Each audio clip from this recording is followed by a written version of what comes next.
Bonjour, bienvenue dans le petit tirage quotidien. Vous êtes dans un lien sacré plutôt que couple. Lien sacré, parce qu'en général, on est plutôt dans un lien que dans un couple. Soit il y en a un qui court après l'autre, soit il y en a un qui fuit l'autre, qui est trop étouffant. Donc prendre conscience de vos comportements pour les modifier, hein, et laisser l'autre tranquille.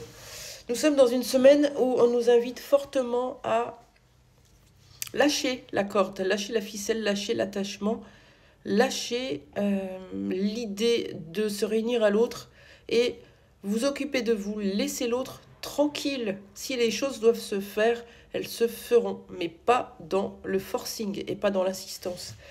Donc voilà, et vous avez beaucoup de choses sur YouTube, sur Google pour vous aider à lâcher prise et à faire le deuil de relations. C'est un peu les énergies. Voilà. Vous savez que le lien sacré, c'est un cheminement individuel, spirituel. Bien sûr qu'on évolue à deux dans les vases communicants, mais c'est avant tout personnel, ok? L'énergie sur votre lien, ici et maintenant. Besoin de reconnexion.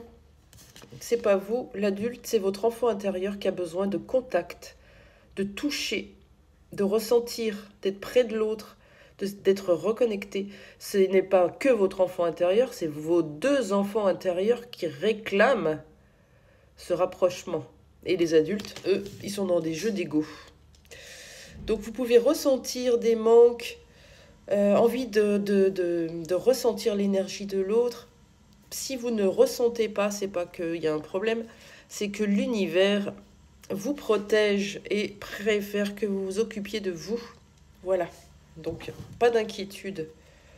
Qu'est-ce qu'on peut me dire sur l'autre personne qui est dans un lien sacré avec vous? Comment est cette personne vis-à-vis de vous en ce moment?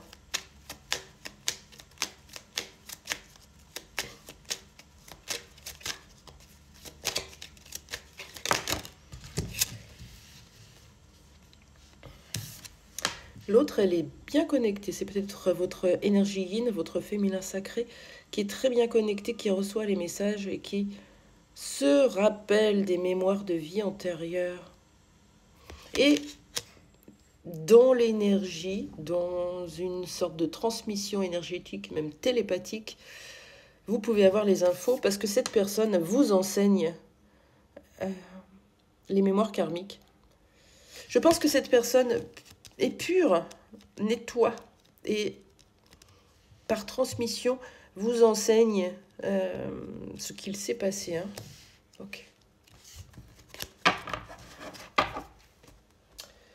Et vous êtes dans quel état? Qu'est-ce que vous renvoyez dans ce lien? C'est plutôt clair, hein? C'est pas pour ça, c'est pas pour rien qu'on est dans des énergies de détachement, de lâcher prise. Voilà. Il est temps de regarder en face votre dépendance affective. Ne plus pointer l'autre comme celui qui fuit et qui a un problème, mais regardez votre dépendance affective qui a fait fuir l'autre. C'est accepter ses propres dysfonctionnements et y apporter un changement. Vous pouvez aller voir un thérapeute pour la travailler. Vous pouvez apprendre à être autonome affectivement, autonome dans tous les domaines de votre vie. En général, vous l'êtes assez, mais pas au niveau émotionnel. Donc ça, c'est du travail sur les émotions. L'EFT, l'EMDR sont des outils importants pour cela. La dépendance affective, c'est apprendre à être bien seul, sans avoir recours à cette dépendance dans les moments de panique. Ça peut être un message impulsif. J'ai besoin absolument d'avoir de ces nouvelles. J'ai besoin que cette personne me dise qu'elle m'aime. J'ai besoin de savoir si je suis toujours en vie pour elle, etc., etc. Ça, c'est des comportements compulsifs. Ou alors de prendre une cigarette, de boire de l'alcool, ou de dépenser de l'argent, ou de manger du sucre, ou de manger tout court. C'est ces moments-là de panique qu'il va falloir gérer seul, vous, avec vous-même. Rentrez à l'intérieur, écoutez cet enfant intérieur qui a quelque chose à vous dire. Il se sent seul, il a peur d'être abandonné. C'est tout. Et c'est tout. J'ai cette blessure d'abandon, donc je la comprends très très bien.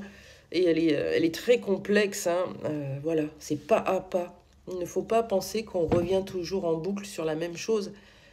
Chaque fois que nous revenons sur cette blessure, nous y revenons en profondeur. Et c'est vachement bien. Voilà. Qu'est-ce qu'on vous demande de faire concernant cette dépendance affective pour vous?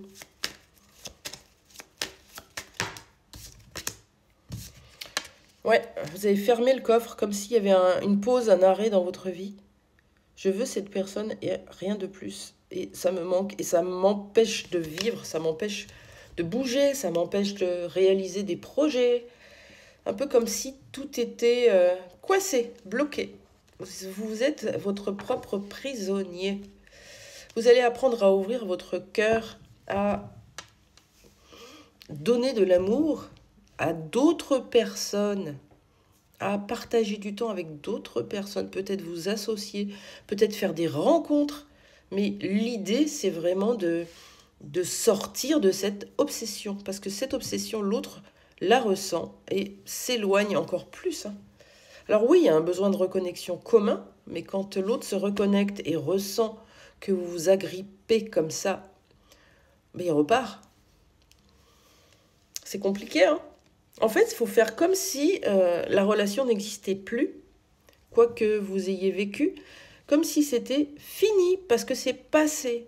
Et revenir à l'instant présent. À l'instant présent, l'autre est dans sa vie, l'autre est peut-être en famille, peut-être qu'il est en train de se marier, peut-être qu'il est en train d'avoir des projets. Et alors, on va pas l'espionner et le regarder vivre. On a à vivre, nous aussi. Pour ouvrir ce coffre, qu'est-ce qu'on va faire? Moi, je m'inclus, hein. Qu'est-ce qu'on fait pour ouvrir ce coffre? Bon, après, je travaille beaucoup sur moi, hein. On médite, on revient à l'intérieur. Et qu'est-ce qu'on y trouve? On y trouve cette blessure de l'âme, cette blessure d'abandon. Et oui.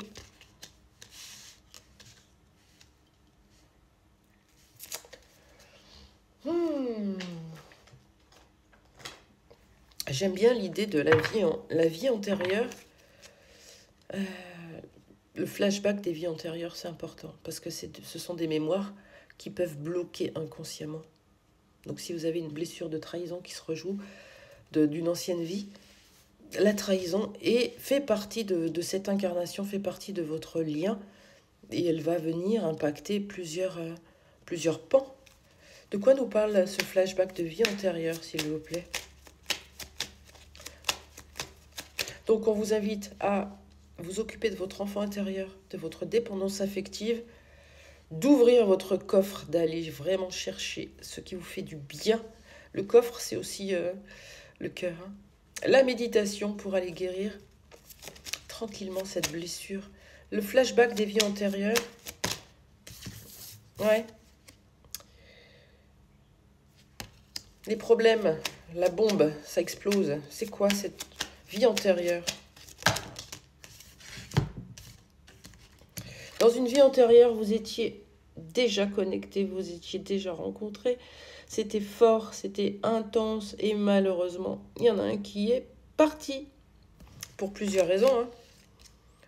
Peut-être avec une autre personne, peut-être pour d'autres raisons. Pourquoi cette personne était partie dans une vie antérieure? Ou alors c'est vous, hein. Il se peut que dans une vie antérieure, vous ayez laissé l'autre, et que vous l'ayez rejeté ou abandonné ou trahi, hein. De quoi parle cet éloignement? Qu'est-ce qui s'est passé?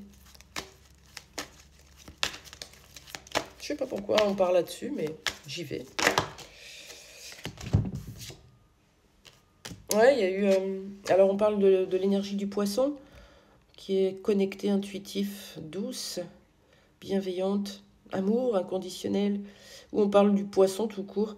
On a eu une période de deuil qui a été très compliquée, hein, dans une ancienne vie. Voilà, vous avez explosé déjà, ou c'est l'autre, et ça se rejoue dans cette vie. On vous demande de vous occuper de votre dépendance affective.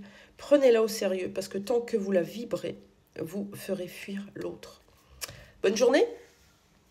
Au revoir.